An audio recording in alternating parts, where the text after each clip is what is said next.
nama Allah Ta'ala. Kalau kita di jalan Allah Ta'ala, kalau kita demi Allah, demi Rasul, menyenangkan hati Nabi Muhammad SAW. Kalau senang hati Nabi Muhammad, pasti hidup kamu dibuat senang, pasti kamu hidupmu senang, pekerjaanmu senang, jalanmu senang. Sungguh kami Allah tidak pernah menganiaya hamba, tapi hamba yang banyak siasat menganiaya dirinya sendiri.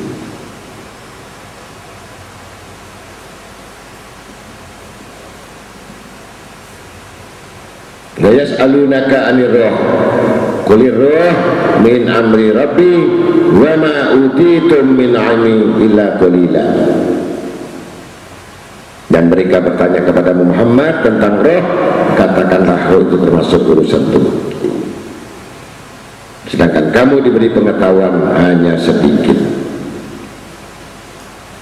Jadi ilmu yang diberikan pada manusia ini sedikit.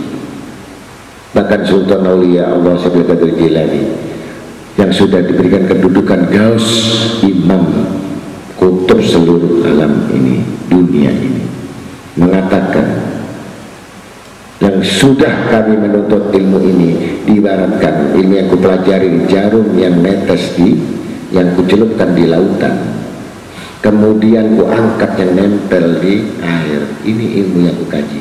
Lainnya itu samudra itu aku masih miskin dengan ilmu itu.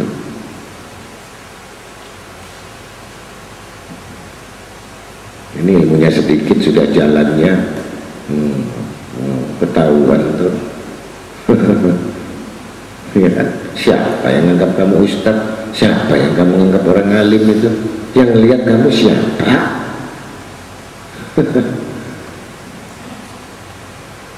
Begitu.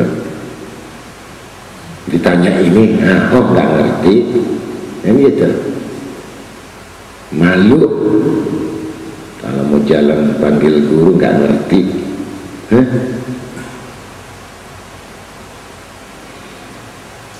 Maka dengan demikian, siapa yang lebih benar jalannya itu,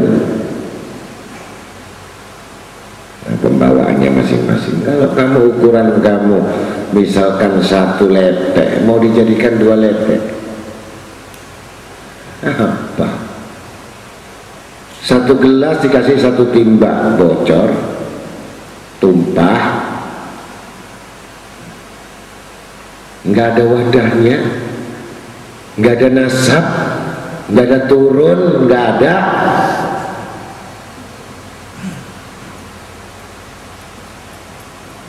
Bahkan saya dengar Imam Ahmad Badawi sudah umur 6 tahun sudah diangkat kutub, ada nasab.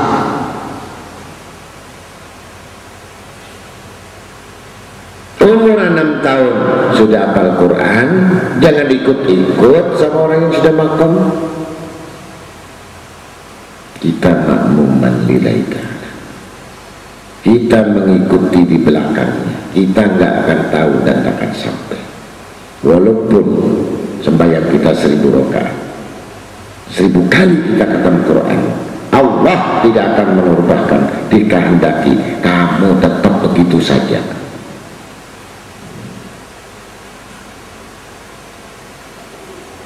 Illa merubah keadaan.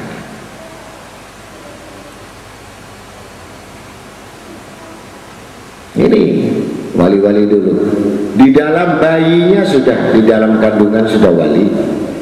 Begitu ibunya makan makanan haram, tumpah ibunya. Si bayi yang di dalam menolak itu barang haram, udah dipelihara oleh bayinya.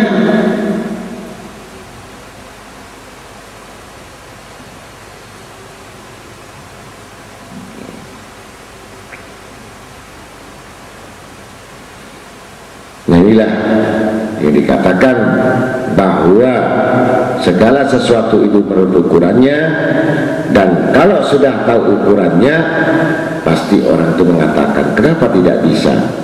Akhirnya bertanya ilmu soal roh. Roh itu rupanya bagaimana? Di mana keadaannya? Ngelantur, ngomong gaib.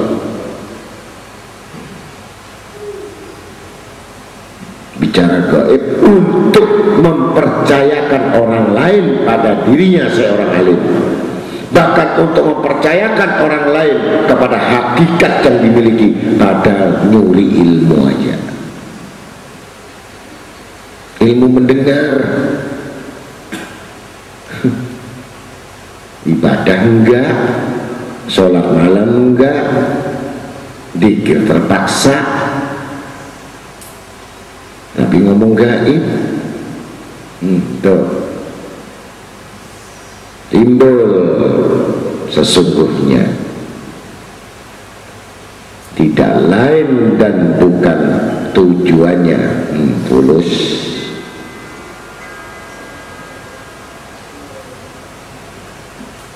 Kalau sudah tujuannya fulus, mau ngomong ilmu apa? Fulus.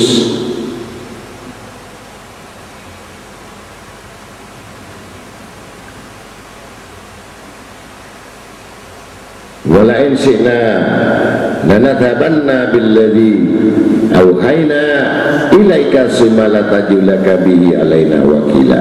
Dan sesungguhnya jika kami menghendaki, niscaya kami lenyapkan apa yang telah kami wahyukan kepada Muhammad, dan engkau tidak akan mendapatkan seorang pembela pun terhadap kami.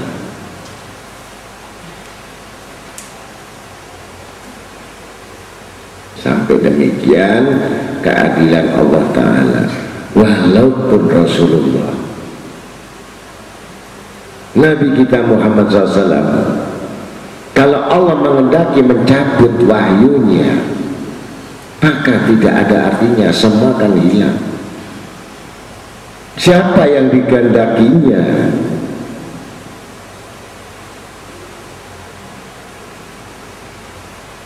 Ini jelas, walaupun pada Nabi Muhammad SAW Allah Ta'ala tegas. Saya sudah wirid ini, zikir ini, doa ini, kenapa nggak didengar sama Allah? Lo nipu Allah nggak sadar, aneh nggak? Doa ini nggak mempan, sujud ini nggak mempan, poso nggak mempan, dibuat ngaji nggak mempan, ini nggak mempan, tambah fakir, tambah miskin, tambah utang. Tapi merasa sudah diterima doanya.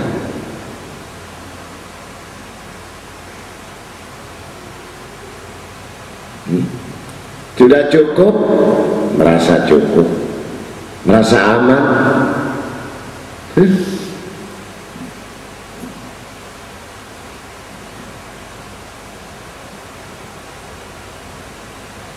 Ila rahmatan rabbik inna fadlu kana 'alaika kabira, kecuali karena rahmat dari Tuhanmu, sungguh karunia atasmu Muhammad sangat besar. Bisa sembahyang, zikir, wah bangga, padahal semua itu rahmat Allah. Kamu bisa sholat banyak, rahmat Allah, ya. Kamu bisa ibadat, rahmat Allah. Kamu nggak ditidurkan subuh untuk berzikir, rahmat Allah.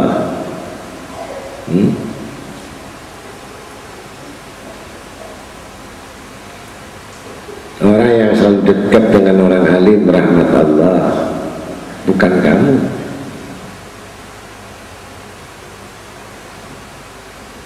Jadi ibadah di rahmat kamu. Kalau ini karena aku, saya jalankan ini, ketahuan orang macam kayak itu orang bodoh yang bicara hawa nafsunya.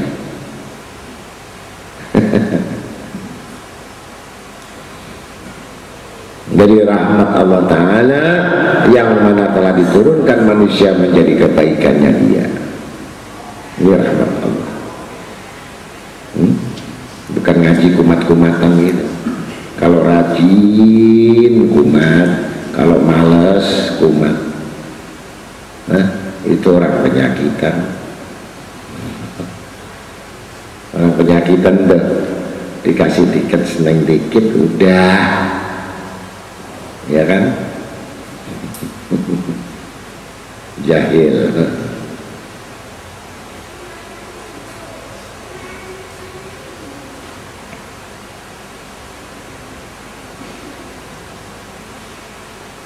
Jadi kalau rahmat diturunkan oleh Allah Ta'ala sehingga kita menambahkan syukur, kuat sabarnya, dan tidak dikecualikan kepadanya, diberikan aspek kehidupan semuanya mudah, gampang, di mana saja dia gampang. Nggak ada yang halangi.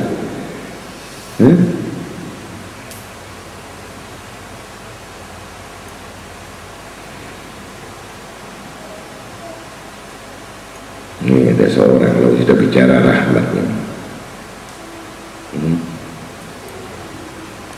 Di zaman Nabi Musa alaihissalam ada orang sembahyang tuh 500, umurnya 500 tahun. 500 tahun ibadat sama Allah.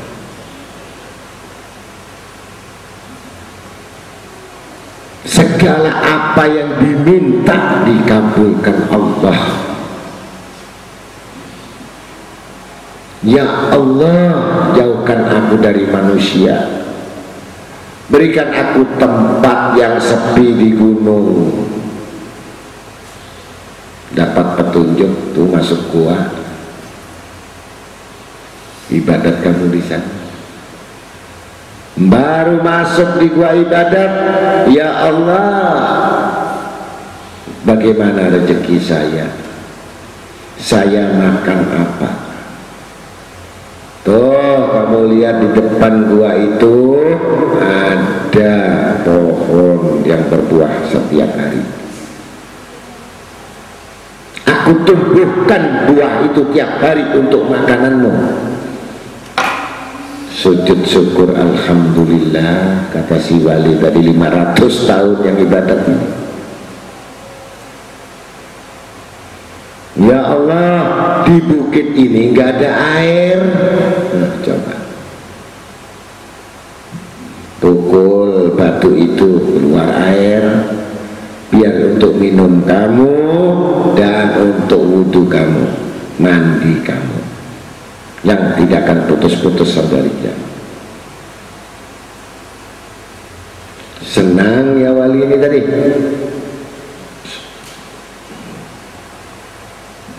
Ini dikisahkan dalam kitab dari Sayyidina Imam Basri, Hasan Basri. Begitu langsung dah sujud pada Allah, sampai ya Allah, kami ini masih ngantuk, padahal kerugian yang paling besar nilai waktu yang saya tertidur karena putus hubungan dengan Engkau ya Allah. Jadikanlah aku kuat untuk tidak tidur sehingga 1000 rakaat sembahyang 24 jam tiap hari, diberikan kekuatan tidak tidur seperti halnya malaikat. Siang malam terpikir ibadah, senang,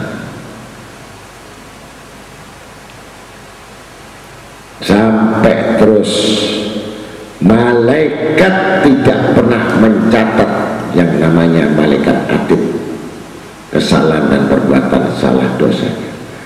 Kertasnya kosong, nggak ada nilai jelek sekecil pun, nggak ada masuk dalam amal kebaikan. Malaikat nganggur, malaikat atid meninggal, minta meninggal lagi agar mulia di sisi Allah Ta'ala. Dikabulkan, mintanya matinya sujud, diberi sama Allah sujud, dikabulkan. Akhirnya masuk dalam surga. Riwayat lain mengatakan si wali tadi dimasuk dalam surga.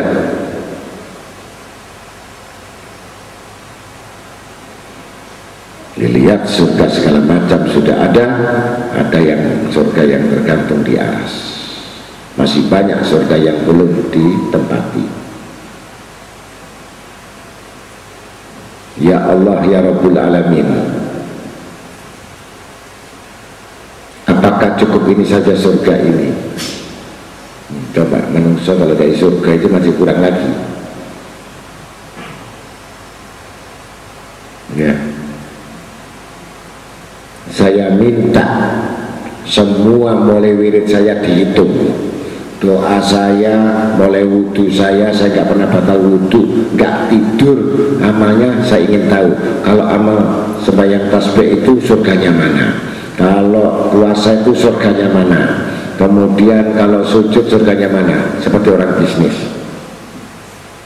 Minta dihitung amalannya. Ini wali kan?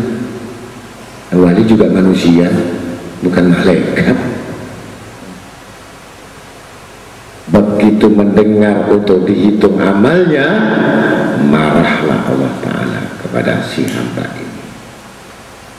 Kalau kau mengajak hitung-hitungan dengan aku, kata Allah, maka mulai dari awal aku bertanya, siapa yang memberikan kekuatan kamu sehingga kamu bisa di tempat ibadat itu? Engkau ya Allah, ila anta. Siapakah yang memberikan makan kamu yang setiap hari buah tumbuh?